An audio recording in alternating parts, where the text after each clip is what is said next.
झारखंड शिक्षक पात्रता परीक्षा 2024 की तैयारी चल रही है। उसकी अगली कड़ी में हम देख रहे हैं कि बालकों के अधिगम में लर्निंग के विभिन्न जो तरीके होते हैं, जैसे अवलोकन, अनुकरण, स्मृति, दृष्टिकोण, अनुसंधान, कौशल विकास और सूचना प्रसंस्करण, कैसे इन चीज़ों के माध्यम से बच्चे कैसे सीख रहे हैं। इसका मतलब ये है कि बच्चे अवलोकन करके कैसे सीखते हैं और उनका क्या प्रभाव पड़ता है। अनुकरण करके कैसे बच्चे सीख रहे हैं, क्या प्रभाव, स्मृति का, दृष्टिकोण, अनुसंधान, कौशल विकास, सूचना प्रसंस्करण, कैसे वो बच्चे सीखते हैं और कैसे उन पे प्रभाव पड़ता है। अंततः हम लोग इस कोर्स निष्कर्ष की ओर देखेंगे।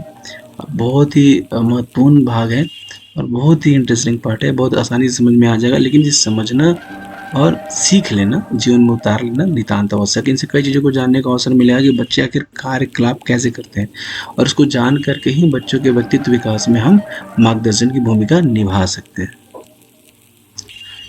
बालकों के अधिगम यानी लर्निंग के विभिन्न तरीके उनके संज्ञानात्मक, सामाजिक और भावनात्मक विकास को प्रभावित करते हैं।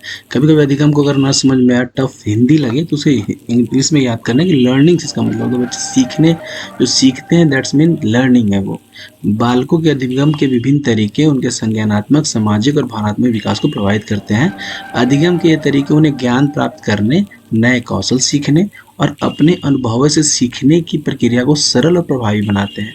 यहाँ हम बालकों के अधिगम के प्रमुख तरीकों का अध्ययन करेंगे, जिनमें अवलोकन, अनुकरण, स्मृति, दृष्टिकोण, अनुसंधान, कौशल विकास और सूचना प्रसंस्करण शामिल है। चलिए शुरुआत करते हैं। पहला हम लोग देखेंगे ऑब्जर्वेशन यानी कि अवलोकन। अवलोकन बच्चों के लिए सीखने का एक प्राकृतिक और प्रभावी तरीका है।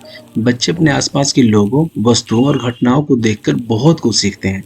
वे दूसरों के कार्यों और व्यवहारों को, प्रतिक्रियाओं का निरीक्षण करके नया ज्ञान अर्जित करते हैं।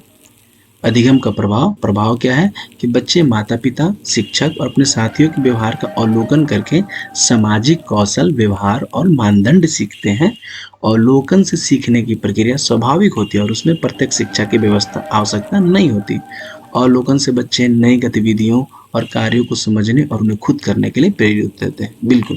अब हम लोग इसमें देखेंगे कि अवलोकन, ऑब्जर्वेशन, बच्चे जो अवलोकन करते हैं, जो देखते हैं, वो अपने उसको उतारने का प्रयास करते हैं। ऐसे भी समानता देखा जाता है कि बच्चे जो किस क्लास में पढ़ते हैं, वहाँ के शिक्षक अगर जैसे पढ़ाने की तरीका होता है, उसको क्या करते हैं, कॉपी करते हैं, यानी कि उसको देख करके अवलोकन को सीखते हैं।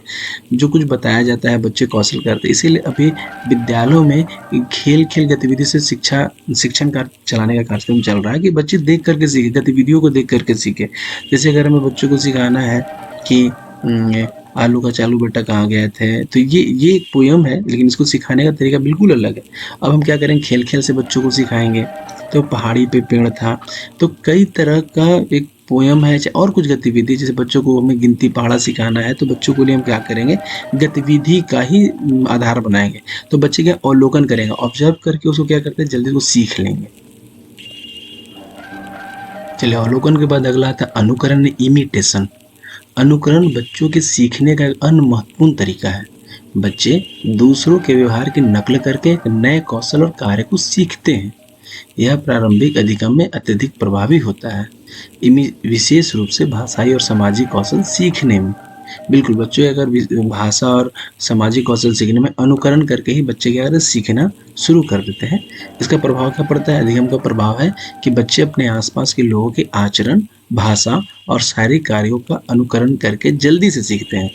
अनुकरण से बच्चे समाज के मानदंडों और सांस्कृतिक मान्यताओं को आत्मसात करते हैं। वहीं बच्चों में अनुकरण की प्रवृत्ति उन्हें सही व्यवहार और सामाजिक कौशल सीखने में मदद करता है। जाहिर सी बात है कि अनुकरण जो होता है मुख्यतः दो चीज़ों में बड़ा अपना महत्वपूर्ण भाग अदा करता है। वो दो चीज़ें होती हैं, भाषा सीखने और सामाजिक कौशल में, समाज में रहने का तरीका क्या होगा, भाषा कौशल कैसे सीखेगा बच्चा। हिंदी क्षेत्र का है, हिंदी भाषाई क्षेत्र में, मगही भाषाई क्षेत्र का है, तो आसपास के लोगों से क्या होगा, तो उस चीज़ को वो अनुकरण कर लेता है कि आखिर बोलने का तरीका क्या है, आज का उसका टंग ट्विस्टिंग क्या है, उसका सेट क्या होगा। तो वो चीज़ वो सीख करके वो बहुत ही जल्दी से उसे आत्मसात कर लेता है और उसे बोलने लगता है। सामाजिक कौशल भी सेम है। सामाजिक कौशल में बच्चे क्या करते हैं कि समाज में जो चलने का तरीका है, समाज जिस तरह से अपने आप को आगे बढ़ा रहा है, जिस भी समाज में वो बच्चा हो, तो वो उस चीज़ को सीख करके बच्चे क्या होते हैं, अपने व्यक्तित्व का विकास उसी के अनुरूप कर लेते हैं। चलिए, अगला कड़ी में हम लोग देखेंगे स्मृति यानी मेमोरी। मेमोरी का क्या इंपॉर्टेंट पार्ट हो जाता है, स्मृति अधिगम की प्रक्रिया में केंद्रीय भूमिका निभाते हैं। लर्निंग जो बच्चे सीखते हैं उसमें सेंट्रल पार्ट कौन निभाता है? स्मृति निभाता है। स्मृति के माध्यम से बच्चे अपने अनुभवों, सीखे हुए पाठों और जानकारी को लंबे समय तक संरक्षित करते हैं। स्मृति उन्हें पहले से प्राप्त ज्ञान को पुनः प्राप्त करने और नए जानकारी के साथ जोड़ने में सक्षम बनाती है।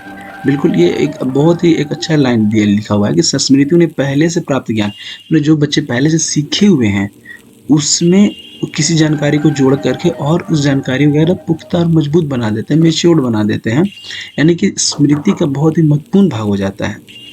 अधिगम का प्रभाव क्या होता है? इस स्मृति के अधिगम जो है, लर्निंग जो है स्मृति, इसका क्या प्रभाव है? तो बच्चे जानकारी को याद करके इसे भविष्य में उपयोग कर सकते हैं या परीक्षा और शैक्षिक सफलता के लिए भी आवश्यक है। अच्छी स्मृति बच्चों को नई और पुरानी जानकारी को जोड़ने में मदद करती है, जिससे उनकी समझ और विश्लेषण क्षमता बढ़ती है। अधिगम की प्रक्रिया में स्मृति बच्चों को सीखने की गति और प्रभावशीलता को बनाए रखने में सहायक होती है। बिल्कुल, स्मृति एक बहुत ही महत्वपूर्ण भाग है और ये आप शुरू से ही देखेंगे कि बच्चे जो भी अपने आप का व्यक्तित्व का निर्माण कर रहे हैं, जो अपना निर्माण कर रहे हैं, वो एक ही भाग उसके पूरे व्यक्तित्व का निर्माण नहीं करता है, उसे सारे मिल करके उस व्यक्तित्व का निर्माण है। अगर अवलोकन है, अनुकरण, स्मृति और आगे जो भी चीज़ें आएंगी वो सारे मिल करके बच्चे का व्यक्तित्व का निर्माण करते हैं। ये न खाली स्मृति या अवलोकन या फिर अनुकरण ही करेगा और आगे आने वाली जो चीज़ें वो करेंगी, सारे मिल करके एक, कहते हैं ना कि सब मिल करके एक सुंदर सा, सारे गुलाब के फूल एक जगह हो तो एक सुंदर सा बगिया का निर्माण करेंगे। तो वही चीज़ें यहाँ देखने को मिलेंगी हमें। चलिए अगला है दृष्टिकोण, पर्सपेक्टिव। पहली बार जब मैंने भी ये सारी चीज़ों को देख रहा था तो दृष्टिकोण जब मुझे पढ़ा, ये इसमें भी एक पॉइंट है तो बड़ा ही मुझे अच्छा लगा और मैं आपको बिल्कुल अपने साथ शेयर करना चाहूँगा। दृष्टिकोण पर्सपेक्टिव में क्या है कि दृष्टिकोण से तात्पर्य बच्चों के सोचने, समझने और समस्या को हल करने के तरीके से है, यानी कि बच्चे कैसे पर्सपेक्टिव अपनाते हैं। बच्चे विभिन्न दृष्टिकोणों से चीज़ों को समझते और अनुभव करते हैं। उनका दृष्टिकोण उनके सामाजिक परिवेश, व्यक्तिगत अनुभव और मानसिक विकास से प्रभावित होता है। यानी बच्चा ऐसे नहीं जो हम सोच रहे हैं वैसे बच्चे समझ रहे हैं, उनका तरीका बिल्कुल अलग होगा क्योंकि जिस परिवेश में रहेंगे तो उनको देखने का तरीका अलग हो जाता है। तो उस पर्सपेक्टिव से उन चीज़ों को देखते हैं और समझते हैं। अब क्या है प्रभाव, क्या है इसका? बच्चे के दृष्टिकोण के आधार पर वे समस्या को कैसे हल करते हैं, ये प्रभावित होता है। इसका सीधा संबंध उनके विश्लेषणात्मक और तार्किक कौशल से होता है। तो इसको ऐसे समझ सकते हैं कि अगर बच्चा किसी भी खास समाज से जुड़ा हुआ है या फिर किसी खास व्यापार से जुड़ा हुआ हो, तो एक बच्चा को अगर जैसे किराने की दुकान है, उसके घर पे चलाते हैं उसके अभिभावक, तो किराने की दुकान के बारे में जब भी कोई बात किया जाएगी, नापतोल के बारे में बात किया जाएगा, तो एक सामान्य बच्चा नापतोल तक ही वो समझ पाएगा, लेकिन वो बच्चा उसमें गहराई तक समझेगा क्या कि ये नापतोल की प्रक्रिया होती कैसे है, क्या किया जाता है, वो सारे संदर्भ को समझता है वो। तो वो कहते हैं ना कि उसका सामाजिक परिवेश उसको काफ़ी इस दृष्टिकोण से समझने में काफ़ी सहायता प्रदान करते हैं। उसी में सकारात्मक दृष्टिकोण रखने वाले बच्चे चुनौतियों को अधिक सहजता स्वीकार करते हैं और समाधान खोजने की प्रवृत्ति, ये बिल्कुल है सकारात्मक दृष्टिकोण होना चाहिए कि बच्चे किसी चीज़ को ना पॉजिटिव सोचें कि हमें ये कर लेना है या फिर इसे सीखने की ललक होनी चाहिए, तभी बच्चा सीख पाएगा। और ये उत्पन्न कौन करेगा? हमारे शिक्षक करेंगे। उत्पन्न कौन करेगा? हमारे मार्गदर्शक उत्पन्न करेंगे। एक लचीला दृष्टिकोण बच्चों को रचनात्मक नवीन विचारों के साथ समस्या समाधान में मदद करता है। बिल्कुल, बच्चों को क्या होना चाहिए? क्रिएटिव होना चाहिए और ये बनाना चाहिए। बच्चों को क्रिएटिव बनाइए कि बच्चे ने हर चीज़ को सोचे, हर चीज़ में कुछ ना कुछ देखे कि ये करेंगे तो क्या होगा, इसके बाद में क्या हो सकता है, ऐसा करने से अगर ये हो रहा है तो नहीं करने पे क्या होगा। तो एक पर्सपेक्टिव ऐसा होना चाहिए कि बच्चे खोजी प्रवृत्ति करें हमेशा, और यही खोजी प्रवृत्ति बाद में उनके व्यक्तित्व निर्माण में सहायता उत्पन्न करेगी। चलिए दृष्टिकोण के बाद अगला है अनुसंधान, एक्सप्लोरेशन एंड रिसर्च। अनुसंधान और खोज का तरीका बच्चों के लिए स्वाभाविक रूप से ज्ञान प्राप्त करने का एक माध्यम है। बच्चे अन्वेषण के द्वारा नए ज्ञान और अनुभव प्राप्त करते हैं। वे सवाल पूछते हैं, प्रयोग करते हैं और नए समाधान खोजने की कोशिश करते हैं। इससे क्या होता है? बच्चे आगे की चीज़ों को आसानी से सीखते हैं।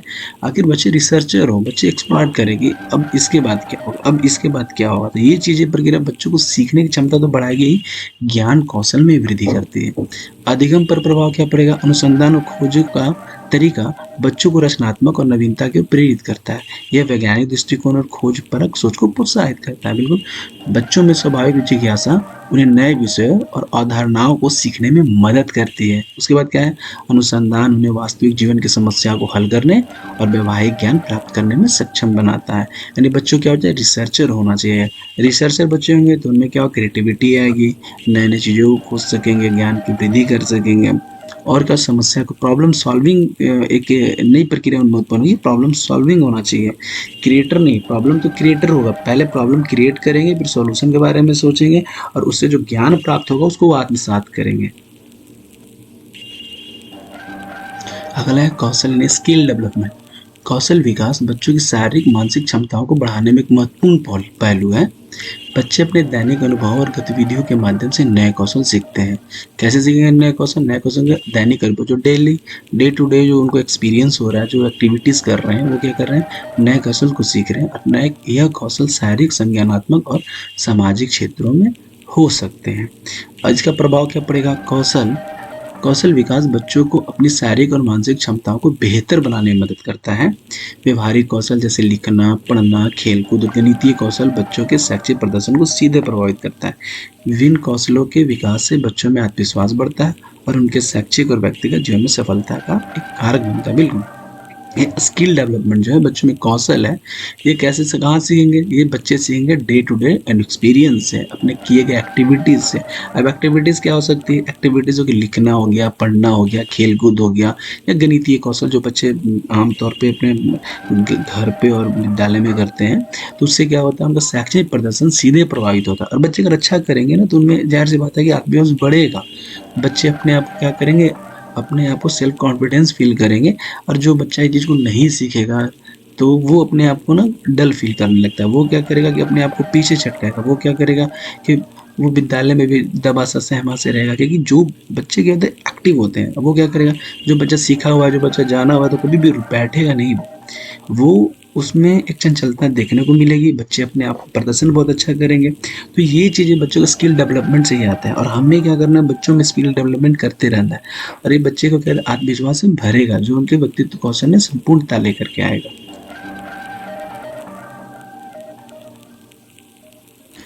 चलिए अगला अगला सबसे महत्वपूर्ण पार्ट हम लोग पढ़ने जा रहे हैं, सूचना प्रसंस्करण यानी इंफॉर्मेशन प्रोसेसिंग। सूचना प्रसंस्करण मॉडल के अनुसार बच्चे नई जानकारी को अपनी मस्तिष्क में संरचना व्यवस्थित तरीके से प्रोसेस करते हैं। यह अधिगम का एक वैज्ञानिक तरीका है जिसमें बच्चा जानकारी को प्राप्त करता है, उसे याद करता है, भविष्य में उसे उपयोग करता है। अब अधिगम का प्रभाव क्या पड़ेगा? जो सूचना प्रसंस्करण जो अधिगम है, जो लर्निंग प्रोसेस है, उसका क्या चलेगा? तो सूचना प्रसंस्करण बच्चों की मानसिक क्षमता को बढ़ाता है और उन्हें जटिल जानकारी को प्रभावी ढंग से समझने में मदद करता है। अगला क्या है, बच्चों का ध्यान, धारणा और स्मृति इस प्रक्रिया में महत्वपूर्ण भूमिका निभाते हैं। अगला, यह प्रक्रिया में तार्किक और विश्लेषणात्मक सोच विकसित करने में सहायक होती है, जिससे उनका शैक्षिक प्रदर्शन बेहतर होता है। बिल्कुल, आजकल ये जो इंटरनेट की दुनिया चल रही है ना, इसमें क्या हो रहा है, बच्चे कई तरह की इन्फॉर्मेशन को अपने साथ आत्मसात कर रहे हैं और अपना व्यक्तित्व का विकास का निर्माण कर रहे हैं। सबसे जरूरी चीज़ कि बच्चे जो भी इन्फॉर्मेशन ले रहे हैं, क्या वो सही जगह से ले रहे हैं कि नहीं। अगर ले भी रहे हैं तो क्या उन्होंने गलत सूचना तो नहीं डाला। जैसे सिस्टम में क्या है, सॉफ्टवेयर है या फिर आपका कंप्यूटर, उसमें क्या होगा, अगर बग और वायरस आ गया, गलत सूचना आ गया, तो अभी क्या होगा, वो पूरे सिस्टम सॉफ्टवेयर को बर्बाद कर देता है। उसी तरीका से क्या है, बच्चे गलत सूचना को आत्मसात कर रहे हैं, तो वो एक परमाणु बम की तरह काम करेगा। जैसे खास करके बात के बच्चों में देखा जाए तो इतिहास ही गलत पढ़ लिया हो, जिन्हें जानकारी ही नहीं है कि बीते हुए समय में क्या हुआ था, तो आगे समय में क्या करेंगे, वो तार्किक तो होंगे लेकिन वो गलत तर्क के साथ आत्मसात करेंगे और वो समाज में कहीं ना कहीं वो सही पात्र नहीं बनेंगे। वो उनको गिलानी का पात्र होना पड़ेगा कि जिनको सही पता है उस विषय के बारे में, इतिहास के बारे में, तो जाहिर सी बात है कि वो उनको किसी भी पछाड़ देगा, वो किसी भी आगे नहीं आने देगा। चलिए, अभी तक हम लोगों ने जो सीखा, इस पूरे पॉइंट्स में हमने अवलोकन देखा, अनुकरण देखा, स्मृति देखा, दृष्टिकोण देखा, अनुसंधान देखा, कौशल विकास देखा और अंततः हम सूचना प्रसंस्करण को देखें। और हमने ये देखा कि सारी चीज़ें मिल करके ना वो व्यक्तित्व निर्माण करते हैं। बच्चों को लर्निंग का जो प्रोसेस है वो उसे मैच्योर बनाता है, बच्चों को अपने साथ वो प्रक्रिया को सुदृढ़ बनाता है कि बच्चे कुछ आगे करें। और सीखने की तरीका को जितना लिबरल रहेगा, बच्चे के लिए जितना अच्छा होगा, वो बच्चे क्या करेंगे, सीखेंगे। और बच्चा कल के दिन ना अपने आप को कहते हैं ना पॉलिश्ड हो जाना। कई चीज़ें बच्चों को बता रहे धीरे धीरे धीरे धीरे, तो वो धीरे धीरे कई चीज़ों को सीखते हैं और अपने आप को मैच्योर बनाते हैं। धन्यवाद। अंततः हम निष्कर्ष को देख लेते हैं कि बच्चों के अधिगम के विभिन्न तरीके उन्हें ज्ञान प्राप्त करने और विभिन्न कौशल विकसित करने में मदद करते हैं। अवलोकन और अनुकरण प्रारंभिक अधिगम के लिए महत्वपूर्ण है। अवलोकन अनुकरण क्या है? प्रारंभिक अधिगम, जो प्रारंभिक जो प्रोसेस होता है लर्निंग का, उसके लिए अवलोकन अनुकरण महत्वपूर्ण होता है, जबकि अनुसंधान और कौशल विकास उन्हें जटिल और नई चीज़ों को सीखने में सक्षम बनाते हैं। यानी कि रिसर्च और जो स्किल डेवलपमेंट है उसकी बात की प्रक्रिया होती है। उसके बाद सूचना प्रसंस्करण, स्मृति जैसे संज्ञानात्मक घटक बच्चों को दीर्घकालीन शैक्षणिक सफलता में महत्वपूर्ण भूमिका निभाते हैं।